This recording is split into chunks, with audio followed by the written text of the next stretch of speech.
Hello, good morning. Durga Pal ma'am की class में आप सबका स्वागत है।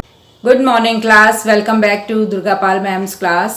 आज की क्लास में हम पढ़ रहे हैं क्लास 4 हिंदी वीणा से चैप्टर 3 नीम कविता के प्रश्न उत्तर।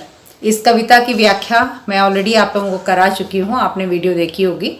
आज हम इसके प्रश्न उत्तर कर रहे हैं, तो शुरू करते हैं। पहला प्रश्न है, नीम के बारे में आप क्या क्या जानते हैं? उत्तर है, नीम कड़वा होता है। इसकी पत्तियां, छाल, फल, फूल सभी औषधीय गुणों से भरपूर होते हैं। दूसरा प्रश्न है, आपने अपने परिवेश में बहुत से पेड़ पौधे देखे होंगे, कुछ के नाम बताइए। उत्तर, तुलसी, पीपल, नीम, बरगद, आम, केले का पेड़ आदि ये हमने अपने आसपास देखे हैं। अगला प्रश्न है, आप विभिन्न प्रकार के पेड़ पौधों की पहचान किस आधार पर कर पाते हैं? उत्तर है, पेड़ पौधों की पहचान उनके लक्षणों के आधार पर की जा सकती है, जैसे पत्ती की बनावट, किनारों की आकृति, पत्ती की सतह और तने से। हम किसी भी पेड़ पौधे को अगर पहचानना है तो हम उसके लक्षण देखते हैं कि उसके पत्तों की बनावट कैसी है, पत्तों के किनारे कैसे है और उसका तना कैसा है। इस तरह से हम पेड़ पौधों की पहचान कर सकते हैं। फल वाले पेड़ों की पहचान उसके फलों को देख के हो जाती है। अगला प्रश्न है, पेड़ पौधों से जुड़ा हुआ अपना कोई अनुभव सुनाइए, जैसे आपने कोई पौधा लगाया हो या किसी वृक्ष की छाया के नीचे आप खेलते हो, तो अपना अनुभव, आपको अपना पुराना कोई एक्सपीरियंस आपको बताना है। यहाँ पर मैंने आपके लिए एक एक्सपीरियंस लिया है। एक बार मैंने अपने घर के आंगन में एक तुलसी का पौधा लगाया था। हर दिन मैं उसे पानी देता था और उसकी देखभाल करता था। जब उसमें हरे हरे पत्ते आए तो मुझे बहुत खुशी हुई। मैं कई बार उसके पास बैठकर पढ़ाई करता था। पेड़ पौधे हमें छांव और ताज़ी हवा देते हैं, इसलिए मुझे पौधे लगाना बहुत अच्छा लगता है। अगला प्रश्न है, आपको सबसे अच्छा पेड़ कौन सा लगता है? आपको जो भी पेड़ सबसे अच्छा लगता है वही पेड़ अच्छा क्यों लगता है, कारण भी बताना है। उत्तर है, हमें सबसे अच्छा पेड़ आम का लगता है। सभी बच्चों को पसंद होगा आम का पेड़, क्योंकि ये घना होता है, विशाल होता है और जो इसमें फल लगता है आम, वो बहुत ही रसीले और मीठे होते हैं। अब अगला विषय है, पाठ के भीतर से प्रश्न है। पहला प्रश्न है, इस कविता में किन पक्षियों के नाम आए हैं, उनके नाम लिखिए। इस कविता में 3 पक्षियों के नाम आए हैं, चिड़िया, कौवा और तोता। अगला प्रश्न, नीम से किन किन रोगों में लाभ हो सकता है, किन्हीं 3 के नाम पता करके लिखिए। तो नीम के वृक्ष से जो रोगों में लाभ होता है वो है त्वचा रोग, त्वचा के स्किन डिसीज जो होती हैं, त्वचा रोग, पेट का रोग और संक्रमण। अगर कोई भी इन्फेक्शन हो गया है, पेट की कोई बीमारी है या फिर स्किन की कोई बीमारी है, तो नीम से ठीक हो सकती है। अगला प्रश्न है, नीम का वृक्ष सबका मन कैसे बहलाता है? नीम का वृक्ष हवा चलने पर झूमने लगता है, इसलिए वह झूम झूम कर सबका मन बहलाता है। अगला प्रश्न है, कविता की निम्नलिखित पंक्तियों को पढ़िए। चिड़िया, कौवा, तोता सबसे अपना नेह जताता नीम। इन पंक्तियों में रेखांकित शब्द, मतलब जिस शब्द के नीचे लाइन खींची हुई है वो शब्द है नेह। उसका भाव यानी उसका अर्थ है प्यार और स्नेह। अब इतना समझ लिया, अब निम्नलिखित प्रश्नों के उत्तर दीजिए। नीम का वृक्ष पक्षियों से अपना नेह किस प्रकार जताता है? नीम का वृक्ष पक्षियों से अपना नेह यानी स्नेह यानी प्रेम हंसकर और गाकर जताता है। नीम का पेड़ गाता है? नहीं। जब हवा चलती है तो पेड़ जब हिलता है तो पेड़ के हिलने से उसकी पत्तियों की साए साए साए आवाज जो आती है, उसी को नीम के पेड़ का गाना कहा गया है। अब इसी पर अगला प्रश्न, आपके परिवार के सदस्य और अध्यापक आपसे अपना नेह किस प्रकार जताते हैं? आपके परिवार के सदस्य और आपके टीचर्स आपसे अपना प्यार कैसे जताते हैं? हमारे परिवार के सदस्य और अध्यापक हमसे अपना नेह प्रेम पूर्वक बोलकर, तथा हमारी गलतियां माफ करके जताते हैं। अगला क्वेश्चन है, नीचे दी गई कविता की पंक्तियों को पढ़कर निम्नलिखित प्रश्नों के उत्तर दीजिए। अब पंक्तियां पढ़िए। चले प्रदूषित वायु कभी तो उसको शुद्ध बनाता नेम। ये पंक्तियां हैं। इनके बाद क्वेश्चन है, प्रदूषित वायु से आप क्या समझते हैं? प्रदूषित वायु क्या होती है? मतलब प्रदूषित वायु से तात्पर्य ऐसी हवा है जिसमें गैस, धूल, गंदगी, वायरस आदि के कण शामिल होते हैं। ऐसी हवा जो कि दूषित हो गई है, गंदी हो गई है, उसमें गैस आ गई, धूल आ गई है, गंदगी आ गई है, या किसी बीमारी के कीटाणु आ गए हैं उस हवा में, तो उसे प्रदूषित वायु कहते हैं। दूसरा प्रश्न है, वृक्ष प्रदूषित वायु को कैसे शुद्ध बनाते हैं? पेड़ कैसे उसे साफ करते हैं? वृक्ष प्रदूषित वायु को प्रकाश संश्लेषण, फोटोसिंथेसिस होता है ना, जिससे खाना बनाते हैं पेड़, पत्ते जो होते हैं, पत्ते खाने की फैक्ट्री है ना, भोजन बनाया जाता है पत्तों के अंदर पेड़ के लिए, तो उसे प्रकाश संश्लेषण कहते हैं हिंदी में। वृक्ष प्रदूषित वायु को प्रकाश संश्लेषण की प्रक्रिया द्वारा शुद्ध बनाते हैं। वे कार्बन डाइऑक्साइड को अवशोषित करते हैं, ऑब्जर्व करते हैं अपना खाना बनाने के लिए, और ऑक्सीजन को छोड़ते हैं। जितना ऑक्सीजन वो छोड़ेंगे उतनी वायु साफ हो जाएगी, हवा साफ हो जाएगी, हवा में ऑक्सीजन की मात्रा बढ़ेगी। आगे है, नीचे लिखे भाव कविता की किन पंक्तियों में आए हैं? यहाँ पे आपको अर्थ दे रखा है और आपको बताना है कविता की कौन सी पंक्ति जिसका अर्थ ये है। नीम का वृक्ष डॉक्टर नहीं है फिर भी बहुत सारे रोगों को भगाता है। ये किस पंक्ति का अर्थ है?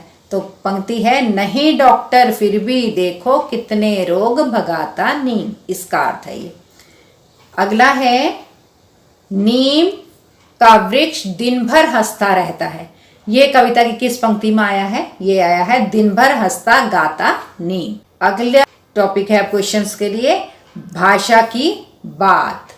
पहला प्रश्न है, नीचे लिखे वाक्यों को ध्यान से पढ़िए, देखिए ध्यान से, और स्पेशली दिया हुआ कि विद्यार्थी पाठ्यपुस्तक की पृष्ठ संख्या 29 और 30 पर दिए गए वाक्यों को पढ़ लें। एक बार वहां से वाक्य आप पढ़ लीजिए। देखिए, हमें यहाँ पर वाक्य मिला हुआ है, लड़की पुस्तक पढ़ती है, लड़का पुस्तक पढ़ता है, माताजी समाचार पढ़ती हैं, पिताजी भाजी काटते हैं, मनीषा पतंग उड़ाती है। और अगले वाक्य हैं, अरविंद झूला झूलता है, टमाटर खट्टा है, इमली खट्टी है। अब इस कविता में आए उन शब्दों को लिखिए जिनसे पता चले कि नीम पुल्लिंग है। अभी हमने जो वाक्य पढ़े उनमें स्त्रीलिंग और पुल्लिंग शब्द थे। देखिए, अरविंद झूला झूलता है तो ये पुल्लिंग हो गया, टमाटर खट्टा है पुल्लिंग हो गया, इमली खट्टी है तो ये स्त्रीलिंग हो गया। इसी तरह से ऊपर के वाक्यों में माताजी समाचार पढ़ती हैं तो ये इसका मतलब माताजी स्त्रीलिंग है, पिताजी भाजी काटते हैं पुल्लिंग, मनीषा पतंग उड़ाती है स्त्रीलिंग। इस वाक्य में देखिए, लड़की पुस्तक पढ़ती है स्त्रीलिंग, लड़का पुस्तक पढ़ता है पुल्लिंग। तो इन शब्दों से हमें पता चलता है कि कौन स्त्रीलिंग है कौन पुल्लिंग है। तो अब आप बताइए कि कविता में कौन से शब्द आए हैं जिनसे ये पता चले कि जो नीम का पेड़ है वो पुल्लिंग है। तो नीम के पेड़ के लिए कविता में शब्द आए हैं, लहराता, गाता, बनाता, लेता, बल खाता, जताता, सिखाता, जाता, हंसता, भगाता, बहलाता। ता पुल्लिंग वाले शब्द आए हैं, इसलिए ये नीम का पेड़ पुल्लिंग है। अब अगला क्वेश्चन है, नीचे रखी टोकरी में बहुत सारे फल और साग सब्जी दिखाए गए हैं, इन्हें स्त्रीलिंग और पुल्लिंग की श्रेणी में रखिए। आप अपनी बुक में देख लीजिए, एक्सरसाइज में एक टोकरी बनी हुई है और टोकरी में बहुत सारे फल और सब्जियां रखी हुई हैं। उनमें से एक सब्जी को देखिए कि वो पुल्लिंग है या स्त्रीलिंग है। मैंने तो यहाँ पे सिर्फ सब्जियों के नाम लिखे हैं, वो टोकरी नहीं है यहाँ पर। टोकरी आप अपनी बुक में से देख लीजिए।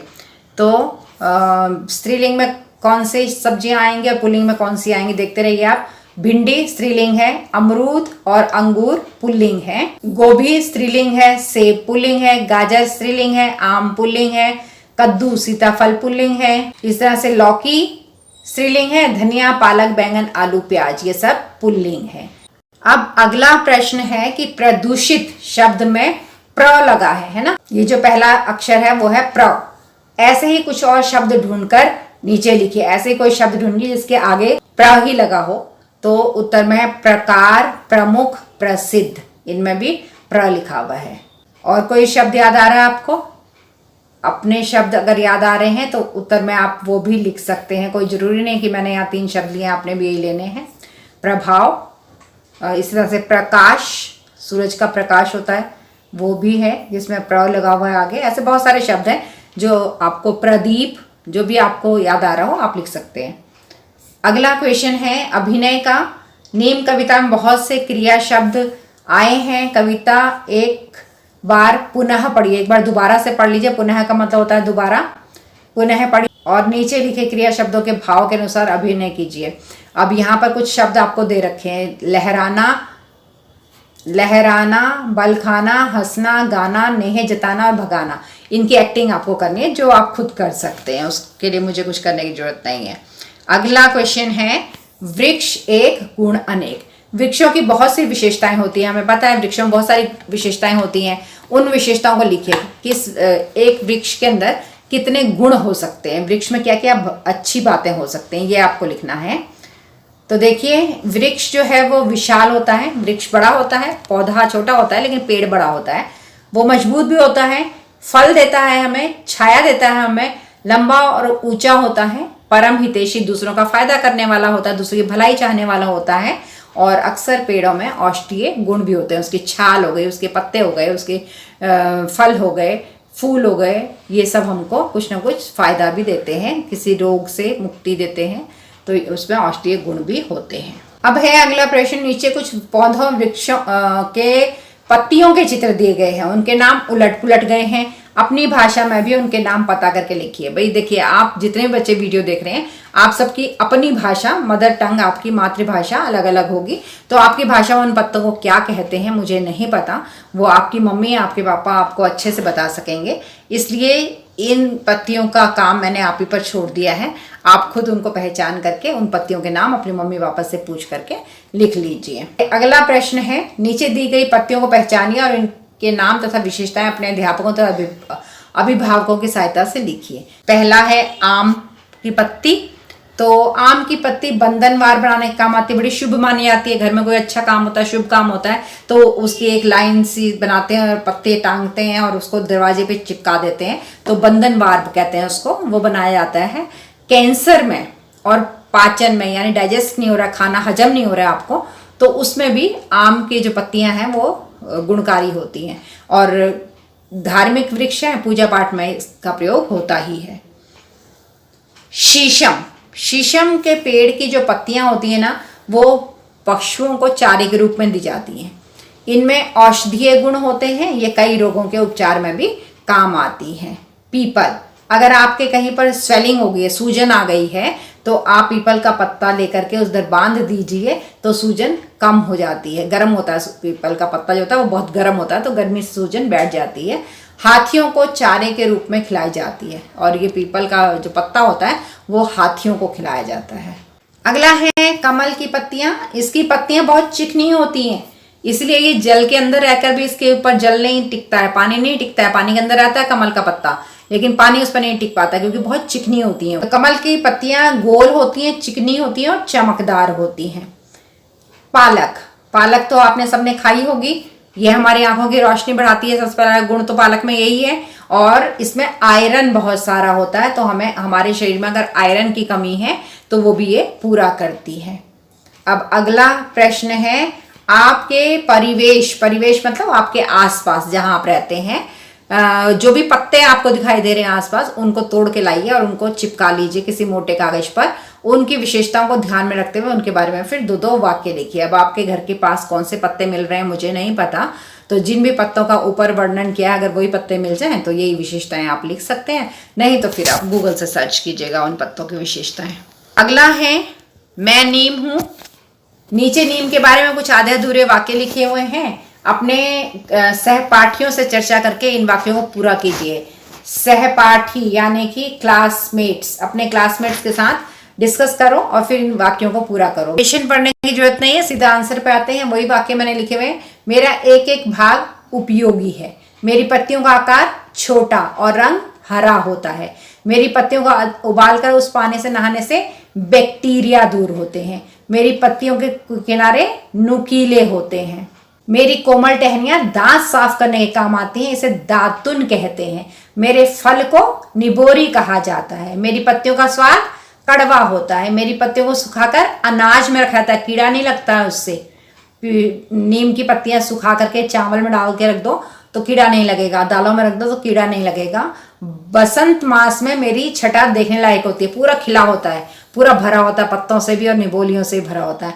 आओ कभी मेरी डाल पर झूलने का आनंद लो।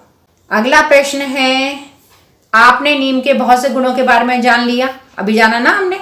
इसकी टहनियों, पत्तियों, निबोरियों में औषधीय गुण पाए जाते हैं। पाए जाते हैं, इसलिए इसे औषधीय वृक्ष भी कहते हैं। सही बात है। अपने सहपाठियों से चर्चा करके कुछ और औषधीय पेड़ पौधों एवं लताओं के नाम नीचे लिखिए। और भी तो होंगे, सिर्फ नीम ही थोड़ी है कि जो मेडिसिन देता है, हमें दवा देता है, औषधीय वृक्ष कहलाता है। और भी कई वृक्ष हैं जो जिनमें दवा के गुण होते हैं।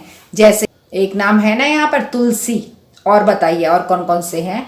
तुलसी है, आंवला है, तुलसी, आंवला, बेल, एलोवेरा, पुदीना, मेथी, ये औषधीय गुण वाले पौधे होते हैं। अगला क्वेश्चन है, आप नीम की डालियों पर रस्सी डालकर झूला झूलने का आनंद लेना चाहते हैं। आप वहां झूला डालने के लिए गए, ठीक है, आप गए नीम के पेड़ के पास कि इसमें झूला डालते हैं और हम झूला झूलेंगे, सावन का महीना आ रहा है। कल्पना कीजिए कि नीम की डालियां आपसे बातें करने लगी। उस संवाद को लिखिए। संवाद मतलब डायलॉग्स को लिखिए। आप क्या बात करेंगे आप? क्वेश्चन में एक लाइन दे रखी है, शुरू करके दे रखा है, अब आगे का आपको खुद लिखना है। तो पहली लाइन जो दे रखी है वो है, नीम, अरे बहुत दिन बाद आई हो। आपने क्या कहा? हाँ, मैं अपनी नानी के घर गई थी, तुम्हें पता है मेरा झूला झूलने का मन है, क्या तुम मुझे अपनी डाली पर झूला डालने दोगे? नीम, अच्छा तो तुम झूला झूलने आई हो, ठीक है झूला झूल लेना, लेकिन तुम रोज मुझसे मिलने आना, तभी झूला डालना। आप, अरे वाह, ये हुई ना बात, फिर तो मैं रोज तुमसे मिलने और झूला झूलने आऊंगी। नीम, फिर ठीक है, मुझे बहुत अच्छा लगेगा तुमसे बातें करके। फिर आपने क्या कहा?